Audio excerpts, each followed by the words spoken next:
What other projects you working on right now? Well, I have a bunch of things. I'm spinning plates like crazy, like a few TV show ideas and a movie idea and a bunch of wild stuff. I don't know if you want to talk. We can't talk. You're supposed to be writing a movie for me, motherfucker. Right. Is that what we talking about or some other shit? I mean, I don't know. Is that what you want me to talk about? I'm already talking about other shit, and I done got you doing my movie. Now you talking about some other shit. What the fuck is going on? Well, you asked like you didn't know. I didn't know if it was a secret or what. No goddamn secret. This is my show. Talk about it.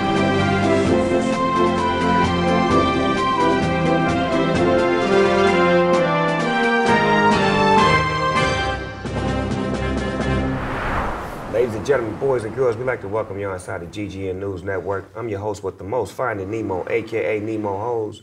And on my show today, got a real special guest. Goes by the name of Tony Hinchcliffe. I had to look down to see how to say the nigga name the right way at the end. Tony Hinchcliffe, the comedian / writer. What's up, T? How's it going, Snoop? Good how to you see doing, man? Always good to see you, man. Chilling, smoking a blunt. Life is good. In a real way. For those who don't know, Tony was on my roast that we did on Fusion TV with Russell Simmons, and he was the one who stole the show. He was the comedian that did the most on the coast that night. He shocked everybody and did his thing. So I want to say that first and foremost. You did a great job on the roast that night, behind the scenes and in front of the camera. Well, I had the time of my life, man. I mean, I've been bagging on people since I was a little kid and grew up in the hood and literally, in Youngstown, Ohio, a tough neighborhood. So to get the chance to make fun of Snoop Dogg, I mean, it's like, that's the pinnacle of making fun of people. You did that. Because you're a legendary roaster. I've worked with Jeff Ross and, Don Rickles is like a god to us, and you're one of the great roasters in all of entertainment. Every time we always know that you're gonna fucking come through and absolutely kill it on those Comedy Central roasts, and so for you to have a roast and to get to be part of it was a huge honor. That's dope. It's dope that you said Don Rickles. I had to sit down with him. Me and him was at Mr. Child's doing a one-on-one, and just picking his brain, man. He's very clever, man. That's a hell of a guy right there. Oh, man. He's the best, man. Absolutely legendary. Goes out in Vegas and still does it. Just absolutely murders. Mm-hmm. So you started in the belly room at the Comedy Store? Actually, no. My first spot ever was in the original room because I signed up for the open mic. In May, it's going to be 10 years of me going there to start. Started in that room, and then I chiseled it out in the belly room. That's like a developmental room upstairs. Which doesn't have the same size audience, a smaller, more intimate feel, but you can really like figure yourself out and whatnot. So yeah, over years of working there and doing all that, I did that a lot. That whole Comedy Store is insane. It is. It's got 3 big rooms, so you could do 3 spots a night, and then they could have 2 shows in those rooms, and you could do 6. Do Pauly Shore people still own that? Pauly Shore, yeah. Pauly's mom, Mitzi Shore. What about, who were some of your influences growing up before you started doing comedy? Man, I mean, as far back as I can remember, like when I was a kid, Jim Carrey was just coming out. So you had like, In Living Color and, Letterman I always really liked, even though I was young. But when Jim Carrey made that Man on the Moon movie about Andy Kaufman, I was in between my 8th grade and freshman year of high school, and that shit hit me hard. Like there was something, because I didn't know anything about Andy Kaufman going into it. I just knew, oh, this goofball Jim Carrey is playing this silly role. But it ended up being a gateway to like how crazy Andy Kaufman was, which at the time I was really, really into, like an unorthodox artistic performance. So even though that's not really my style, Andy Kaufman, through Man on the Moon, through Jim Carrey, was like a really big, crazy thing because it changed everything. Because all of a sudden, I'm like, I realized that guy, the kid that was bagging on people to be able to make friends and get along and impress people, could do it for a living. It shows you the vision that you was looking for, your confirmation. How'd you get involved with the roast with Jeff Ross? It's because once I was at the Comedy Store for a couple of years, well, not even a couple of years, soon in, like a year in, I started hosting the open mics there. like, which is an appointed position from the person that learned how to do it from Mitzi Shore, blah, blah, blah, blah. So it's like all run by the same lady forever, so it's the same system. And hosting that show, you end up bringing up like 40, 50 comedians on a Monday night. So I would make fun of everybody in between, before and especially after. Like if whatever they were wearing, you know, even if they killed, I'd be like, you know, one more time for them, they murdered, too bad they're, you know, dressed like a blah, blah, blah, whatever. And one night, Jeff Ross came up to me, and which, you know, I was just, as a guy that makes fun of people, there's only so many people you can look up to, and Jeff Ross is one of them, and he came up to me on the front patio one night, literally right after I had talked with somebody about, man, how I would love to work on those roasts and write on that, how hard I'd kill it. And he's like, hey, are you the guy that's been hosting the open mics, making fun of people? And I'm like, yeah, and we got it all together, and I helped him work on the Friars Club roast of Quentin Tarantino. It was the very first That's the first one in which your pen was put into effect? Yep. And I remember I had just enough money for like the coffee that got me through that writing session. Seriously. I was living with 3 other comedians in a studio apartment at the time. But I knew that that was going to legitimately be the first part of work. Shout out to Jeff Ross for giving you the opportunity, giving you a shot. Well, I still had to use the sword too, and some of the bad jokes, instead of just throwing them away, I just sliced through them with a sword. Man, this blunt is effective. Isn't it? So as a comedian, because as a rapper, our catalog is key. But as a comedian, how can you use your catalog when you're supposed to be creating daily, so to speak? Or am I saying it wrong? I totally know what you're saying. There's a huge difference in musicians and comedians in that musicians, you know, you get to, and you know, sometimes you probably love it and sometimes it's probably annoying that like you have hits that people will be disappointed if you don't play. Whereas in stand-up, it's really the total opposite, where it's like if you see somebody, I mean, some people say that they'd like to, you know, see some things again, but it doesn't really work that way with stand-up, where they'll be like, oh, they're doing the same joke as that thing. It'd be great to be able to just bust out, you know that you can close it with that banger. That everybody's gonna love. And what ends up happening, there's one guy that I know that does it and pulls it off, and that's Jim Gaffigan. He's the Hot Pockets guy, right? I can't even remember, but yeah. And during his like shows at the end, he'll just fucking do it, because it's like the most killer shit ever that all of his people know him by. When I went to go see Rudy Ray Moore perform for the first time, he did all his classic shit. He didn't do nothing new, and that shit was dope as fuck. He did The Signifying Monkey. He did Sean and the Great Titanic. I mean, the shit he did Dolomite, he did The Human Tornado. He did shit that was so dope and so classic that sometimes I wish that more comedians would do that. You know, shit that you know that works, that has worked. Like, put an all-star package show together and do your shit based on things that people love from you already. Not saying that you're not gonna do anything new, but it's just like a performer when we perform it. Oh, yeah. Is it anybody that you want to work with, like as far as with your writing, that you feel like if I had an opportunity to work with this comedian, I could really give him a You mean is there someone a comedian who I wish like I could work with and help out? Like I have visions for that comedian, you mean? Or No, I'm just saying like somebody that's hot right now, like I always think if it's a young artist and he hot and I like him, I reach out to him and I try to work with him. How is that in the comedy world if it's somebody that's young and fly and dynamic?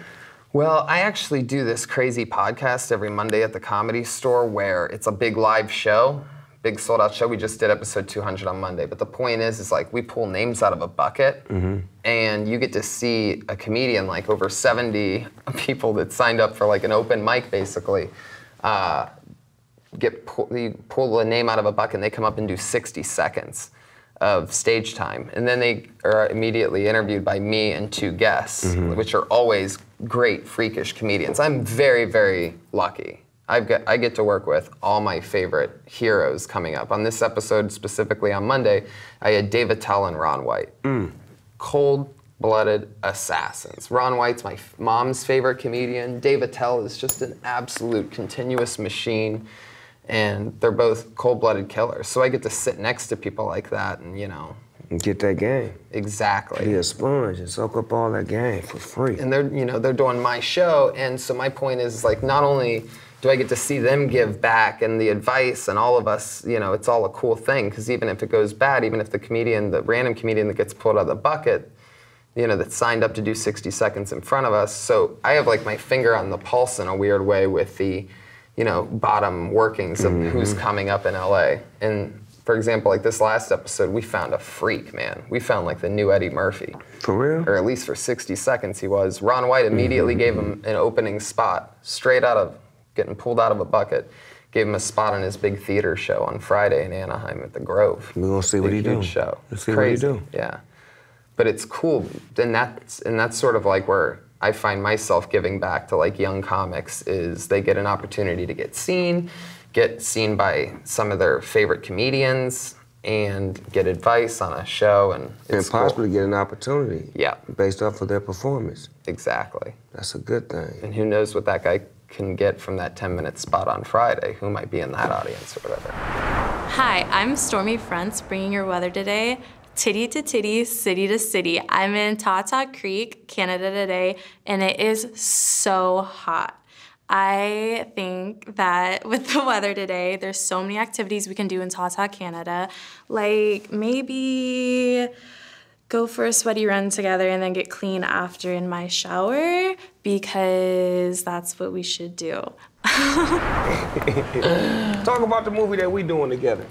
We're making a movie, me, you, my buddy Jerron, we are throwing together. You had a great idea, the root of an idea about a comedian who goes through prison time and ends up, you know, being able to live his dreams, which he didn't even know were his dreams at the time, of being a stand-up comedian, and, you know, it's going to be a funny drama.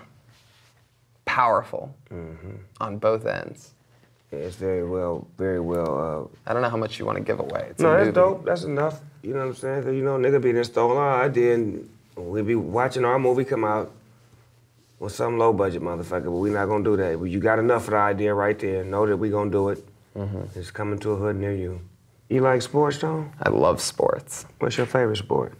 I'm really big into UFC, college football, a little bit of boxing. Did you see Dana White just left? Yeah, he's my buddy. Oh, you know Dana? Yeah, I worked with him. I taught him how to. I was his stand-up comedy mentor during his. He was taping a show called Dana White Looking for a Fight. It's his big YouTube series that he has. It's awesome.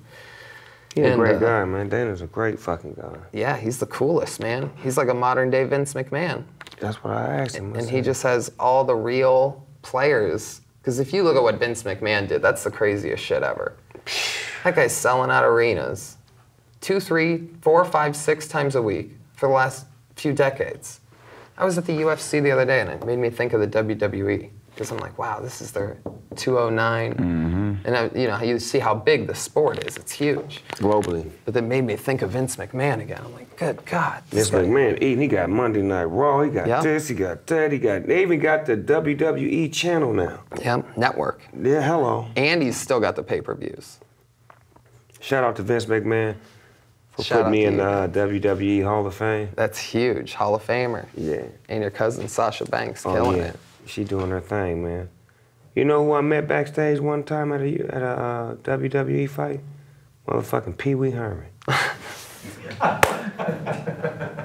I ain't lying. That motherfucker walked clean in there with the same suit on. Was he with the red tie and everything? He just was a little fatter. He was like, Pee Wee. Pee Wee, you just had a few waffles, huh? He's not in the Pee Wee League anymore. He's all grown up. Yeah, Pee Wee came in and hollered at the old dog at the WWE, man, for real though. Pee Wee Herman eating too many tuna salad sandwiches at the river. You seen the people that you went to school with from back in the day? You see them now? Yeah, I was hanging out with them recently. They finally saved up enough money to come visit me. And you know, they're like cutting lawns at cemeteries and shit for jobs. They just never, and it's so weird because I can't connect with them really. So I'm like, yeah, it's, you know, it's like when you're driving around a tombstone and, you know, so. But yeah, I was hanging out with them. They came and visited me, and we were hanging out outside and a bird shit in my mouth. For real? Yeah. Damn. Yeah. That's fucked up. When I was laughing too. Like I was enjoying myself so much that just for a second I was like, what the fuck? Like that. Because you don't know a bird shit in your mouth right away. No. You just feel something fall in your mouth because your eyes are closed on that laugh. Oh, You know, not many people ever get the chance to laugh like a young king. We inside the Smoker Studio, AKA Everyday People, real nigga shit. I'm gonna ask you some questions and you can answer to the best of your ability. What's the first thing you do or think of when you wake up? What am I gonna get done that day? Hot or cold? Hot or cold? Hot. Tacos or burgers? Burgers. Ass or titties? Ass. What are your favorite pair of shoes of all time? Actually, the ones I'm wearing right now. These Onitsuka Tiger, Bruce Lee. Boxing shoes. They're actually wrestling shoes, but they're not even that. They're the only pair of Onitsuka Tigers, this Bruce Lee wrestling model, that looks like wrestling shoes, but it's an actual shoe. It's the most ninja-ass shoe in the world, and they're very hard to find on the internet. So please don't try to buy any pairs, or if you do, please just buy them and send it to me. They're extremely hard to find, and I could really use your help. NSYNC or Backstreet Boys? Backstreet Boys. No hesitation. I was just in Vegas. Oh, this past weekend. And I guess they have a residency there, or they're just doing shows there this weekend. And my God, the murmurs of the Backstreet Boys, the people that are so excited to go to this concert. It's unbelievable. It's worth it just for that. Yeah. People are just so happy. It's hilarious. They the shit. That's that era, man. You know, that never die. It was a moment in time. How many times a day do you think about sex? Probably a few. What's the worst job you've ever had? I mean, there were worse jobs, but once I realized I was gonna do stand-up comedy, I was working as a waiter at a restaurant, a little Italian restaurant called Luis's Trattoria, and I would go out back during I worked lunches so that I could do stand-up at night. Like I was already doing stand-up, and I realized like, fuck, I can't do this restaurant daytime shit. Because like I'd literally have to get people's shit and like they'd have attitudes and stuff. Yeah, like, hey man, help me get my shit. Because everybody in this area thought they were the most important business person having their business lunch, and they thought they were in the biggest hurry. Like, oh, I need my check now. You know what I mean? So it was just a horrible, horrible thing. So sometimes I would just go to the back and cry for like 2 minutes and then come back in. Get that shit out. He's going through some things. Captain Crunch or Fruit Loops? Fruit Loops all the way. Fruit Loops? Yeah. Toucan Sam? Yeah. If you could remake any movie and star in it, what would it be? I'd want to be the Joker. I don't know which one, but I want to be the Joker at some point. The Joker in Suicide Squad or Joker in Batman? Batman. Like maybe even Heath Ledger's or, you know, Jack Nicholson's. Yeah, his was the shit. Yeah, I'd love to have his. If you could be a character in a video game, what type of game would it be? Oh man, I'd love to. I could play Mario Kart all day. I could go around in circles. So you would be Mario? Any video game character of all time. Yeah, I guess I'll go with Mario. If you were stuck on an island for a year and could only listen to 3 albums, what would they be? I'd have to go with Pink Floyd's Dark Side of the Moon. I'd go with the soundtrack from Pulp Fiction, and I'd go with something live in order to be able to feel like I was in a social setting, you know, get the vibes of real human beings. So I'd get some album from live, maybe like a Woodstock or like a live performance where you can hear the audience getting into it. Because if you're stuck out there on an island all by yourself, you end up going crazy. I mean, look, Tom Hanks talked to a soccer ball. Castaway. That shit was real. He's chopping it up with the soccer ball. If you could have a superpower, what would it be? I would go back in time, man. I just want to watch stuff and then be able to eventually come back And Like right off before of- shit blow up, be like, okay, all right, I had enough. Get me out of here. Yep. This is called finish the sentence. I'm gonna start as you finish it. I always wake up. I always wake up and figure it out. Thank you. If I could work with anybody dead or alive, I'd want to work with I'll go with Andy Kaufman. Andy Kaufman. If I could see anybody perform dead or alive, I'd want to see. I'm stoned to the gullets right now. I'm so high my head. So you could don't know the explode. question I just asked you? If I could work with anybody dead or alive. No, you answered that. Then I went to the next question. I said, if I could see anybody perform dead or alive, I'd want to see. Gotcha. I wouldn't mind just seeing a chill, regular old school, but seeing it in person, like Frank Sinatra in Vegas before going out and having a fun night, that sounds like a killer show. That's amazing. Ladies and gentlemen, boys and girls, we'd like to thank our special guest, the talented Tony Hinchcliffe, for stopping by on the GGN today. Tony is in the pursuit of happiness, writing my new movie called Doing Time, coming to a hood near you. Tony, let them know where they can find you in case they're looking for you. I'm at the Comedy Store performing on the road, tour dates every weekend, going out, doing big, crazy, hour-long plus sets of all new stuff that's not on my Netflix special called One Shot, and doing my podcast every Monday out of the Comedy Store, 8 p.m. And where could they find you on the social media platforms? I'm Tony Hinchcliffe on everything. TonyHinchcliffe. I know those answers. Yeah, exactly, because see, the simple fact is that a lot of niggas didn't even know how to spell that when you said your name. Yep. You said Hinchcliffe. H I plus could Hinch. see how somebody was gonna spell it H-E-N-C-T-C-L-F. Yep. Hinchcliffe. That's the way the hood gonna spell it.